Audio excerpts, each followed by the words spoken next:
Welcome to Coronavirus The Rundown. I'm Chris Stewart. Each day we showcase the ways communities across America are taking on coronavirus. We also break down the major headlines, and today some news about a potential coronavirus vaccine. The University of Oxford is getting ready for phase 3 of testing on its vaccine candidate. 42,000 people will take part starting in August. 30,000 will be in the United States.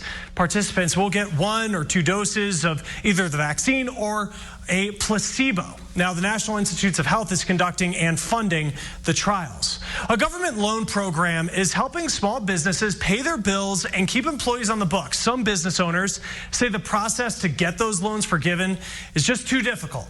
Alexa Liaco spoke with one banking group pushing for automatic forgiveness on certain loans to help small businesses get back to work. It's more than a business. It is truly our lifeblood.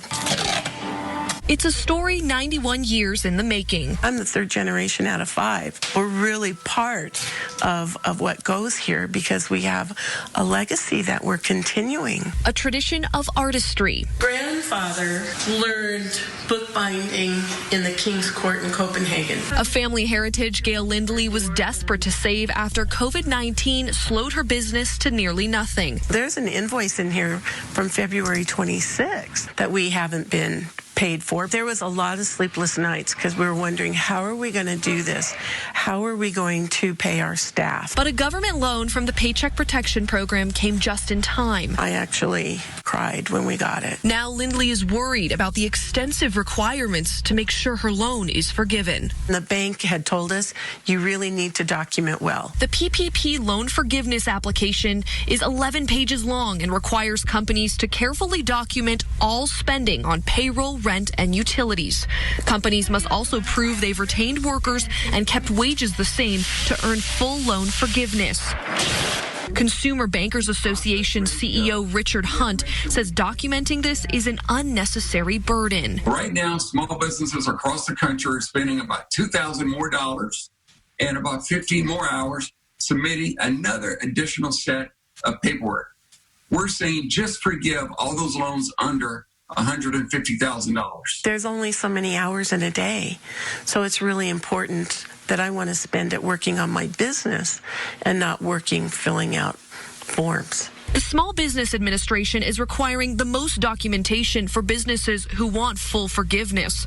With the changes President Trump recently approved, businesses have 24 weeks instead of just 8 to use the funding, and only 60% of the loan needs to be used for payroll. We can make that money last a little bit longer and be more thoughtful on how that's doled out. These changes are helping many, but Hunt says more needs to be done to lift time-consuming burdens off small businesses just getting back to work. Most small businesses operate at a very, very small margin, and any disruption in their business will cause them to go bankrupt. For Lindley, she says automatic forgiveness would help a lot.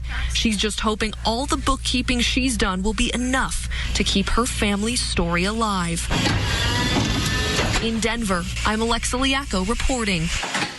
Alexa, thank you. Now, experts are making new predictions about the second wave of cases. Right now, experts are concerned about rising cases in places where restrictions have been lifted, especially where large groups gathered for Memorial Day. You also think about the public protest. That is also part of this general trend.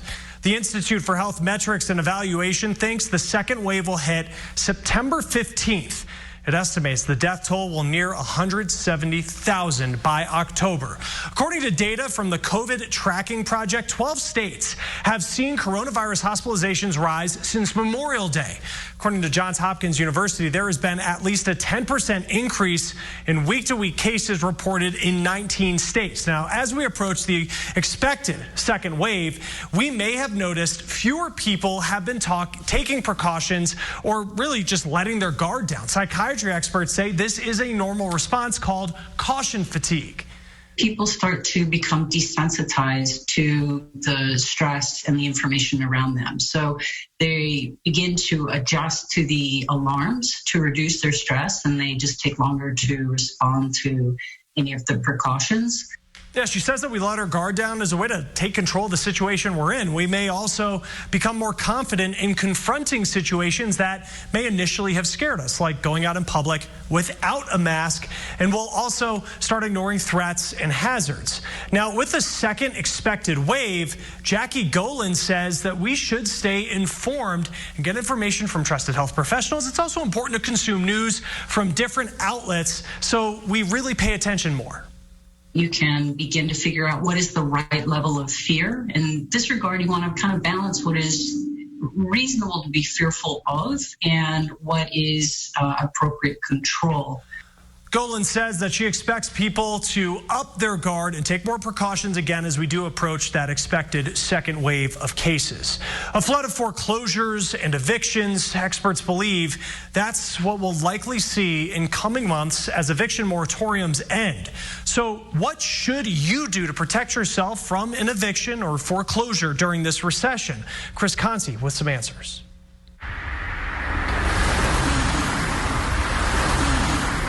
Sheltered in place, shielding her home from the virus. It's my security and my family's protection during this. Sherry Stanley is petrified her home is on the verge of being taken away. So I feel nervous constantly. After a bitter divorce, this 42-year-old fell behind on mortgage payments. Her foreclosure case is still being litigated in court. Sherry thought an eviction moratorium would protect her, but as the signs in her yard suggest, that was not the case. I've been harassed this whole time. People showing up on my property. A few weeks ago, a local realty company showed up and listed Sherry's home for auction, even though Massachusetts, where she lives, has halted foreclosures. It makes it scarier because you don't feel settled and you can't depend on anybody because nobody's listening to the law. Making matters worse, many housing courts are closed, meaning tenants don't have any recourse right now, as landlords and banks circumvent court orders in an effort to force tenants and homeowners out. I'm nervous that somebody's going to take our home and we'll have nowhere to go right now during this pandemic, which the law is you can't kick anybody out right now. But with courts closed, I don't know what to do. In an effort to keep renters informed, nonprofits like the Worcester Anti-Foreclosure Team are sending out flyers to let tenants know about their rights. I think people are really scared. Grace Ross oversees the group. So if you could make those changes, I would appreciate it. She's been inundated with calls from renters being harassed by landlords, even though the CARES Act has a hold on evictions for government-backed loans until July. The most critical thing is to get information about your rights. Currently, 26 states still have some kind of eviction protections in place. Many, though, will run out as soon as emergency declarations end. Grace Ross's advice, start working with your landlord or bank now. It doesn't do a landlord any good to kick someone out and not be able to get a new person in. I think they need to protect if they're going to tell people they're going to protect them. A protection that many Americans are finding out they don't have. In Worcester, Massachusetts, I'm Chris Conti reporting. Chris, thank you. Now, if people are being improperly evicted or foreclosed upon, while such actions are supposed to be on hold, they can try reaching out to the state attorney general's office and ask for the Consumer Protection Division. Tough conversations with families and friends during the pandemic. So what if you disagree on how to reopen the economy? We asked the experts the best ways you can approach those conversations. And a woman who fields calls from people who need help because of coronavirus says that listening is her best skill. I know that's one of my tools in my toolbox to help them is if I can't do anything else, at least I can listen. How she says a rare eye condition has prepared her for this moment. By appointment at select stores or at mybobs.com.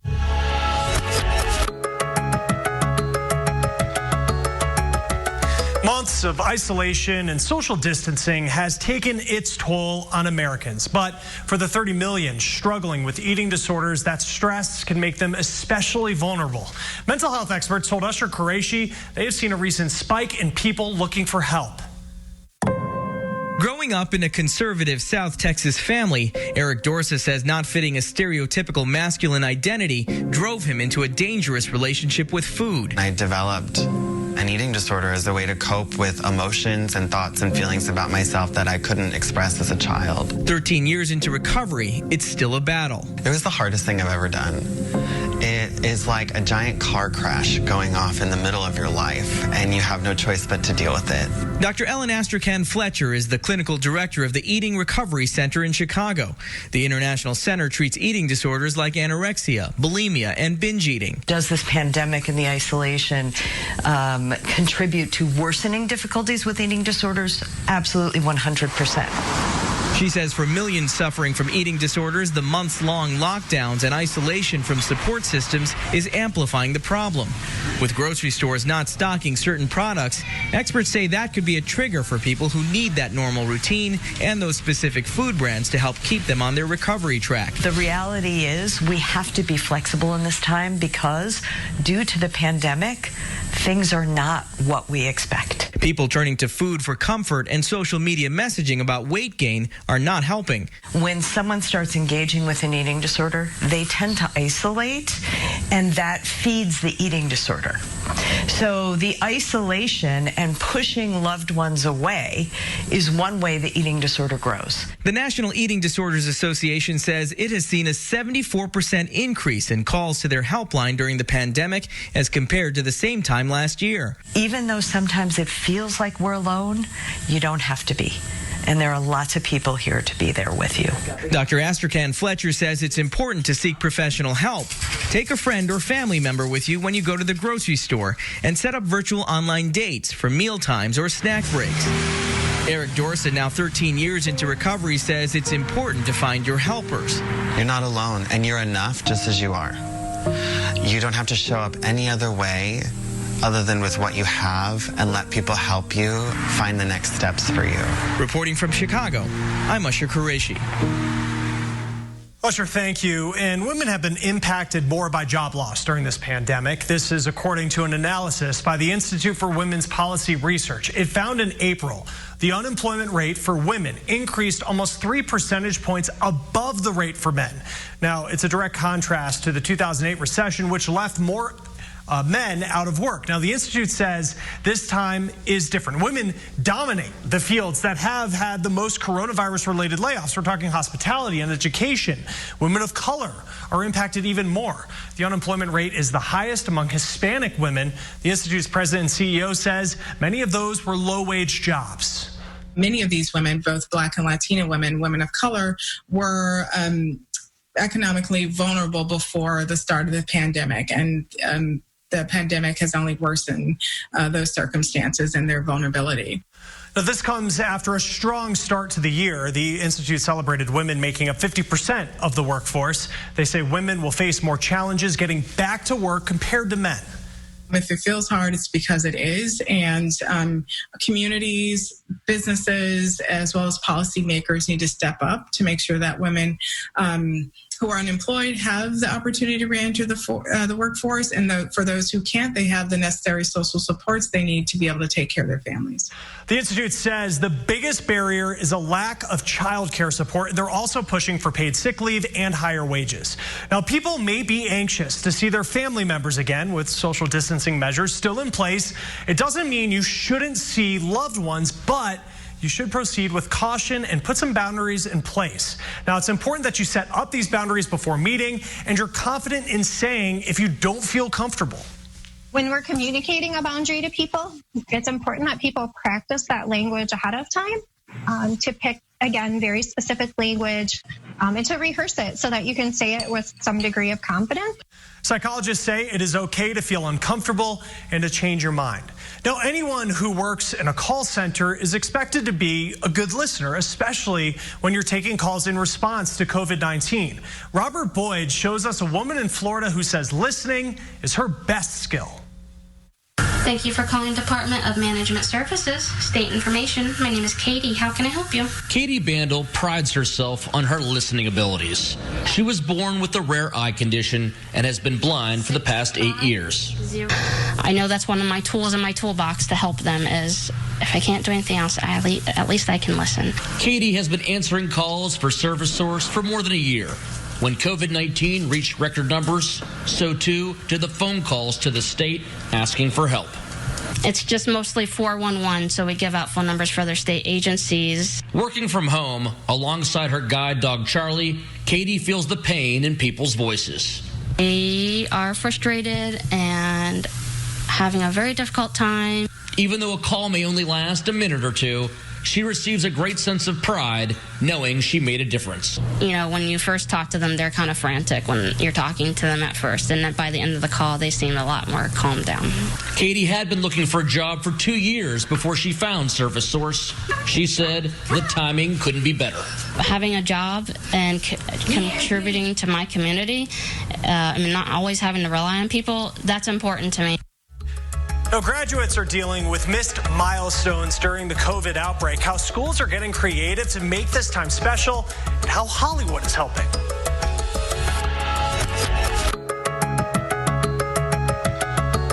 Apply online today.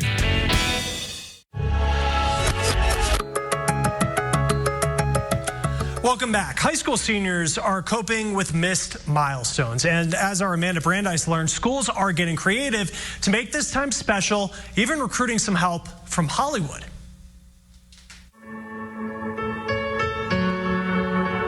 A cafeteria turned makeshift graduation stage. This was never part of the plan. We weren't having anything where large crowds could gather, so this was the way to do it.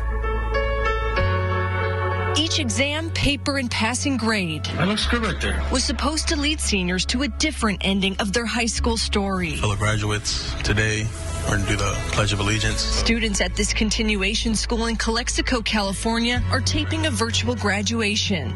Many will be the first in their families to get a diploma, a bittersweet moment. It's been kind of hectic because just looking for a job to help out because part of my family got laid off because of the virus, and we can't really pay bills right now. Students transfer here for a fresh start. It means a lot because I never thought I was going to graduate. Our motto is a new beginning. It's a very big deal. Many of them have not received any accolades or any awards or any kind of recognition, any kind of victory. So when we see them with this victory, this is a big one. But as with life, things often don't go as planned. My name is Jessica Mojica. Our students invested 12, 13 years in their education, so we must invest in something to give them back. So the district enlisted help from Vigo Pictures, The class of 2020, you go down in history. a Hollywood production company that changed its business model seemingly overnight to create virtual graduations for schools around the country. We are stronger than we think we are. We know how the class of 2020 is going to change the world.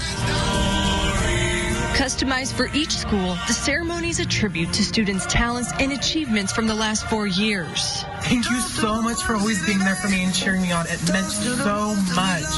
Along with special guest appearances. Hey, it's Will Farrell. I just wanted to give a shout out to the 2020 graduating senior class of a ceremony that they can be proud of, that they can, share with their family and celebrate this milestone in their lives. While this might not have been part of the plan, it's part of life's plan. Congratulations, class of 2020. You made it. In Calexico, California, I'm Amanda Brandeis reporting. Amanda, thank you. Now, a company is doubling down on its commitment to feeding the hungry, the move it made when this pandemic hit. Easy, even Petey can do it.